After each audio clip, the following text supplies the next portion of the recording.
Bismillahirrahmanirrahim. Assalamualaikum warahmatullahi wabarakatuh.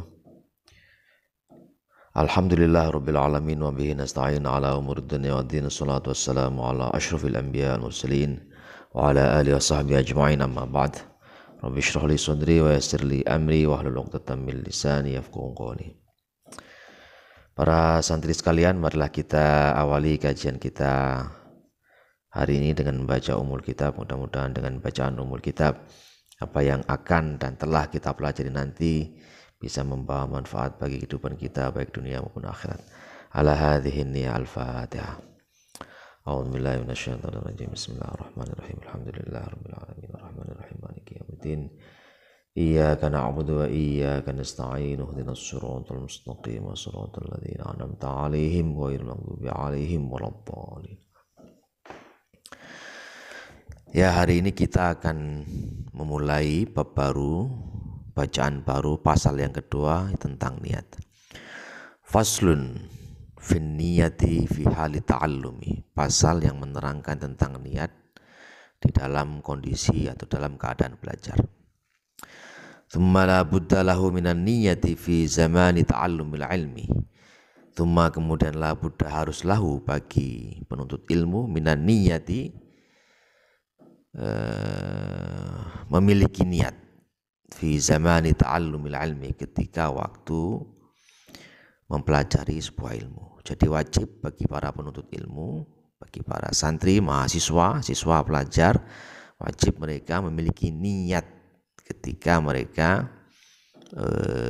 mempelajari sesuatu atau ketika mereka menuntut ilmu.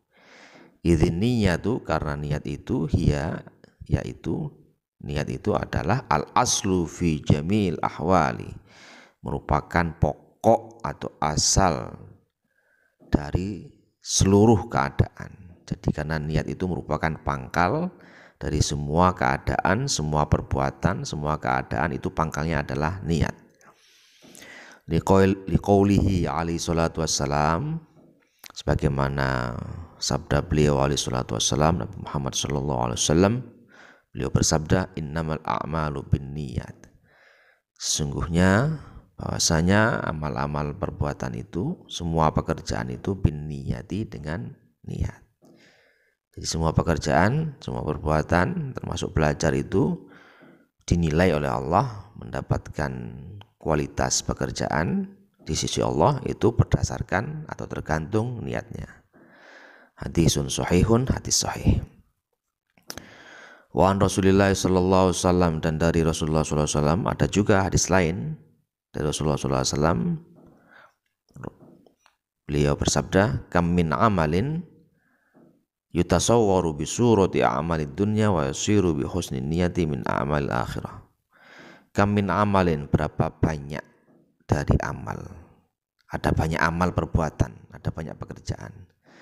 Yutasawwaru, yang digambarkan, bisurati a'malitunya, dengan gambar pekerjaan-pekerjaan dunia, wayasiru, dan dia menjadi bihusnin niyah, karena baiknya niatnya, min a'mal akhirah, menjadi amal akhirat. Jadi ada banyak perbuatan yang kelihatannya itu seperti amalan dunia, tapi dia menjadi amalan akhirat karena baiknya niat, karena niatnya bagus. Misalnya kita memberi makanan kepada orang lain, niatnya adalah supaya orang lain itu sehat, atau niatnya supaya dia kuat, atau supaya dia menjadi lebih baik dan bisa melakukan perbuatan-perbuatan baik, maka itu adalah menjadi amalan akhirat, meskipun kelihatannya itu amalan dunia. Ada orang kerja bakti, kita beri makanan, minuman supaya mereka semangat kerja baktinya, kelihatannya itu adalah amalan dunia, tapi sebenarnya adalah amalan akhirat. Sebaliknya, kata Nabi Muhammad SAW, wa kam min amalin, ada berapa banyak min amalin, dari sebuah perbuatan, sudah berapa banyak perbuatan, yutasawwaru, yang digambarkan, bisurati a'mal akhirah, dengan gambar atau dengan penampakan a'mal akhirah, perbuatan-perbuatan akhirah, tsumma yasiru min a'mal dunya, tapi amal tersebut menjadi min a'mal dunya, menjadi termasuk amal-amal dunia bisu'in niyah, dengan buruknya niat. Jadi ada banyak perbuatan, ada banyak pekerjaan yang kelihatannya, yang ditampakkan sebagai amalan akhirat, tapi kemudian amal perbuatan itu menjadi amalan duniawi saja karena niatnya buruk. Misalnya ada orang mengaji di musola, di masjid, di pesantren.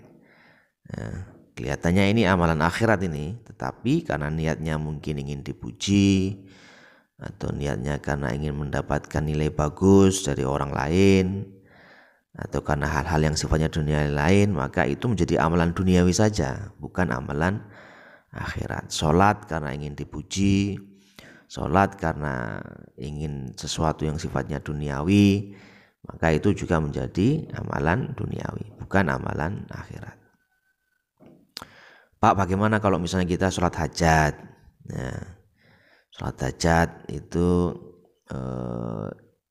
niatnya ingin mendapatkan sesuatu, misalnya hajat ingin supaya lulus ujian atau lulus wawancara pekerjaan. Nah, niatnya harus benar. Niatnya adalah niat sholat hajat memohon kepada Allah. Karena berdoa kepada Allah itu ibadah, memohon kepada Allah supaya Allah memudahkan. Maksudnya memudahkan, tujuannya memudahkan niatnya dalam mencari pekerjaan atau dalam mendapatkan kelulusan dalam ujian. Nah, itu tidak apa-apa. Berarti menjadi amalan akhirat, bukan amalan duniawi. Wayam bagi dan seyogyanya ayyan wiyal muta'allimu, seorang pelajar itu, penuntut ilmu itu berniat bitolabil ilmi, ketika dia mencari ilmu itu niatnya adalah ridhallahi ta'ala, mencari ridhonya Allah ta'ala. Seyogyanya para pelajar itu, para santri, para mahasiswa, ketika mereka menuntut ilmu, niatnya adalah, yang pertama adalah mencari ridho Allah, mencari kerelaan Allah. Allah senang melihat seseorang itu belajar. Wa darul akhirata, dan rumah akhirat. Itu niatnya untuk kehidupan akhirat, kita belajar niatnya adalah untuk kebahagiaan akhirat, untuk tujuan akhirat.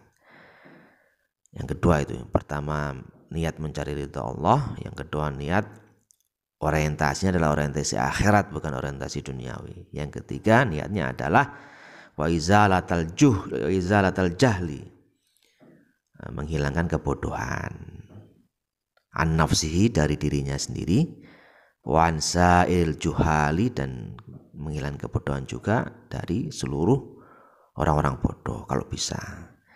Jadi niatnya adalah menghilangkan kebodohan untuk diri sendiri, dan kalau bisa juga menyebarkan ilmu itu juga supaya orang lain juga memahaminya, atau orang lain itu lepas dari kebodohan. Yang keempat, wa ihya ad-dini, menghidupkan agama. Niatnya belajar, niatnya ngaji supaya hidup agama itu, karena agama itu enggak mungkin hidup tanpa ilmu. Wa ibqa al-islami, niatnya juga untuk mengekalkan atau melanggengkan Islam. Fa inna baqa al-islami bil ilmi, karena sungguhnya langgengnya Islam itu bil ilmi, dengan ilmu. Satu kampung enggak ada yang ngaji, ya lama-lama Islam hilang. Makanya satu kampung itu harus ada yang ngaji, yang ngerti ilmu, supaya kampung itu tetap Islamnya tetap unggul. Wala yasihu zuhdu, dan tidak sah zuhud, wa taqwa, dan juga taqwa ma'al juhli. Sikap zuhud, sikap taqwa itu ya kurang tepat, tidak bisa diraih dengan sempurna tanpa ilmu, ya. Makanya untuk menjadi zuhud, menjadi zahid, dan menjadi muttaqin pun perlu ilmu. Wa ansyada Syekhul Imam Al-Ajallu Burhanuddin Sahibul Hidayah syi'ran li ba'dihim. Wa ansyada, dan telah melakukan atau menyanyikan syair, maksudnya Asy-Syekh Al-Imam Al-Ajal Burhanuddin Sahibul Hidayah, pengarang kitab Hidayah, syi'ran, sebuah syair atau sebuah syair, li ba'dihim, kepada sebagian mereka. Syair apa yang pernah dilakukan atau dinyanyikan atau dilantunkan oleh Syekh Imam Burhanuddin? Beliau pernah membacakan syair.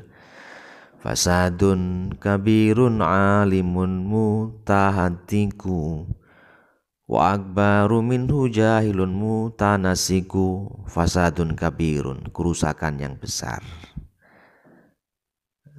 Pada apa? Pada alimun mutahattikun, ada orang yang alim tapi dia melakukan perbuatan-perbuatan yang tidak selayaknya, tidak pas. Orang alim tapi melakukan perbuatan-perbuatan yang tercela, yang tidak pantas, tidak patut. Itu kalau ada orang alim yang melakukan perbuatan yang tidak patut, itu bisa menimbulkan fasadun kabirun, kerusakan yang besar.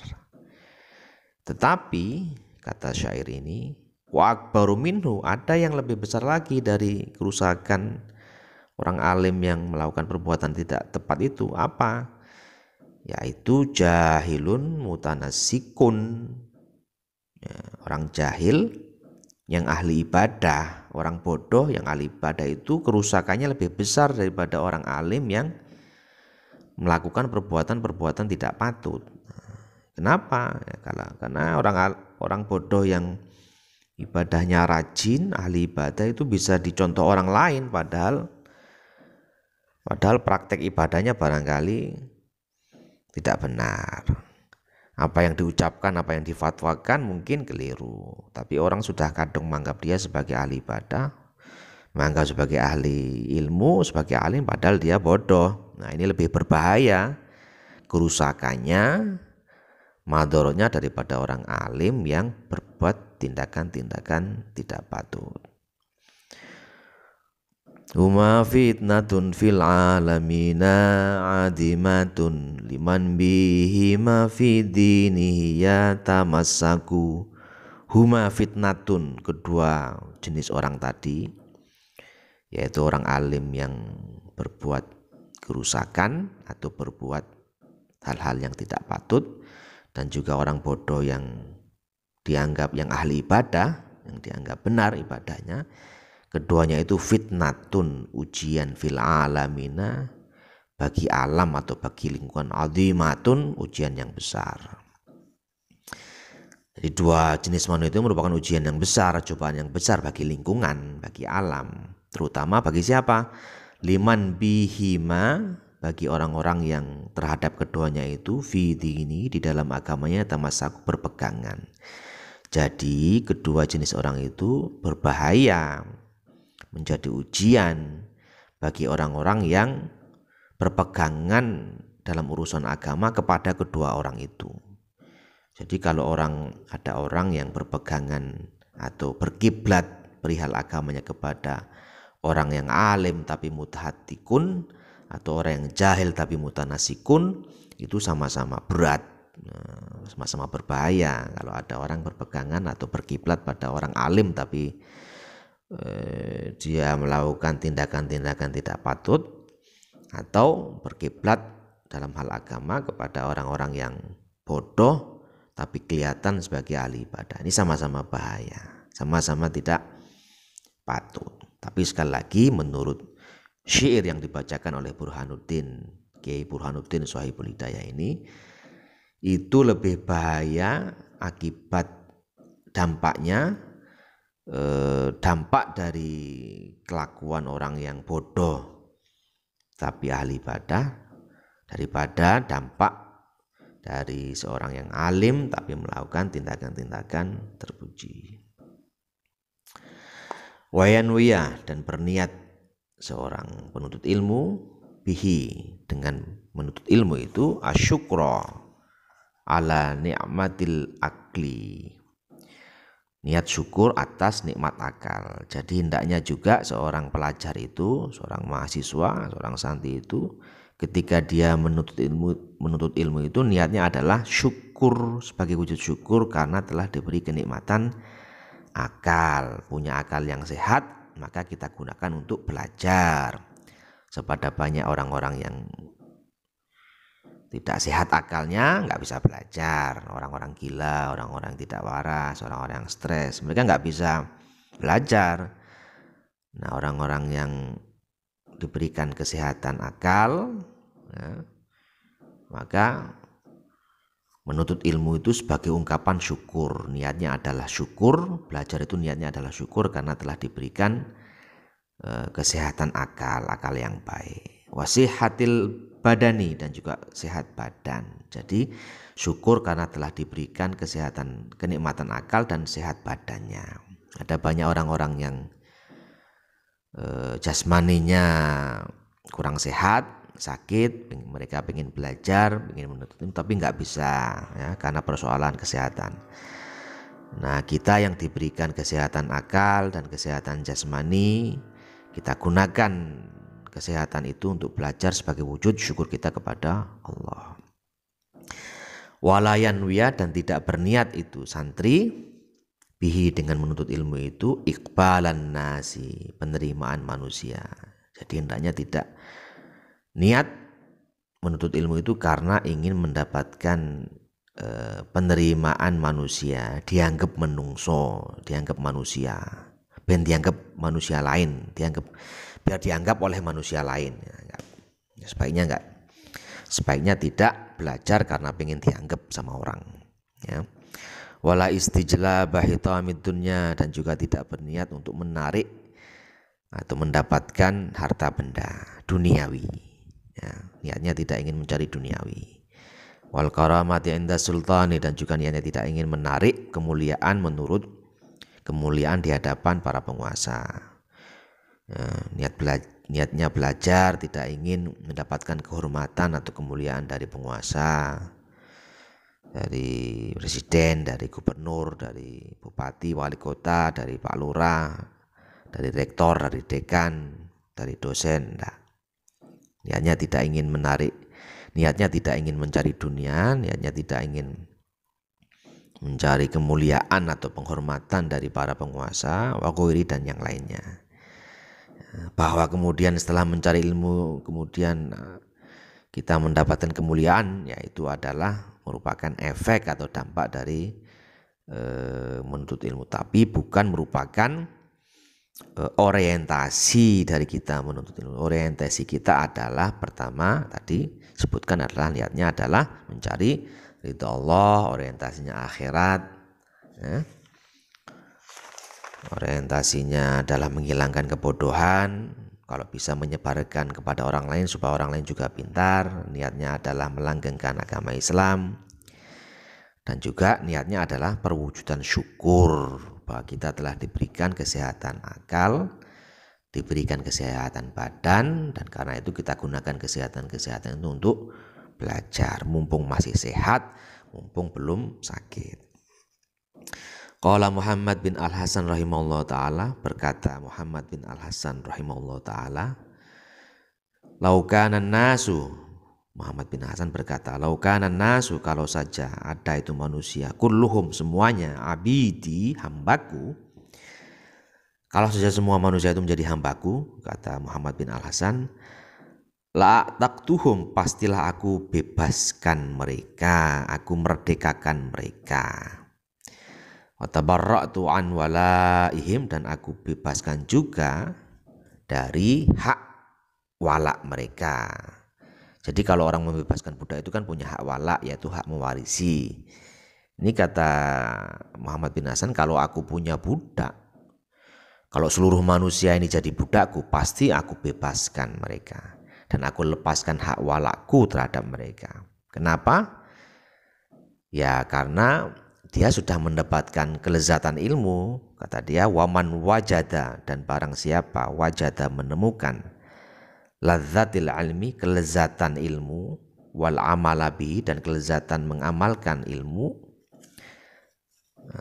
Kata Muhammad bin Al-Hasan, qallama yarghabu fi ma indan nas, qallama, maka sedikit apa-apa, yarghabu, yang ia harapkan, fima, di dalam apa-apa, indan nas, dari manusia. Maksudnya begini, kalau kita ini sudah menemukan atau mendapatkan lezatnya atau nikmatnya mencari ilmu dan mengamalkan ilmu, maka kita tidak lagi berharap banyak pada apa-apa yang dari manusia. Semuanya itu kecil. Bahkan kata Muhammad bin Al-Hasan, seandainya semua manusia ini adalah budakku, maka akan aku merdekakan mereka semua dan aku lepaskan walak mereka. Kenapa? Karena lezatnya mencari ilmu dan mengamalkan ilmu itu melebihi, ya, melebihi kelezatan atau kenikmatan memiliki budak dan kelezatan mendapatkan hak walak terhadap budak-budak itu. Nah, ini perumpamaan yang dibuat oleh Muhammad bin Al-Hasan tentang bagaimana menuntut ilmu dan mengamalkan ilmu itu kalau niatnya benar, nah kita akan mendapatkan kenikmatan yang luar biasa. Kesimpulannya untuk hari ini, kita ini dalam menuntut ilmu itu harus memiliki niat yang baik, niat yang lurus. Kenapa? Karena ada banyak perbuatan-perbuatan akhirat yang niatnya tidak benar, maka hanya menjadi perbuatan duniawi yang tidak punya nilai akhirat. Tetapi ada banyak perbuatan-perbuatan yang kelihatannya perbuatan duniawi tapi menjadi bermakna, bernilai perbuatan ukhrawi karena niatnya bagus. Nah, kita harus di dalam belajar ini niatnya betul-betul niat akhirat, berorientasi akhirat, supaya apa yang kita lakukan itu punya nilai akhirat. Apa itu niat belajar yang baik, ya, yang punya nilai ukhrawi? Kata pengarang kitab ini, niatnya harus pertama mencari ridha Allah, ya. Orientasi kita itu orientasi Allah. Allah sudah memerintahkan kita belajar, ya kita harus belajar. Dan kita orientasinya mencari kebahagiaan akhirat, darul akhirah. Kemudian niatnya menghilangkan kebodohan dari diri kita, dan kalau bisa nanti juga menyebarkan ilmu itu untuk orang lain supaya orang lain juga menjadi pintar, hilang bodohnya.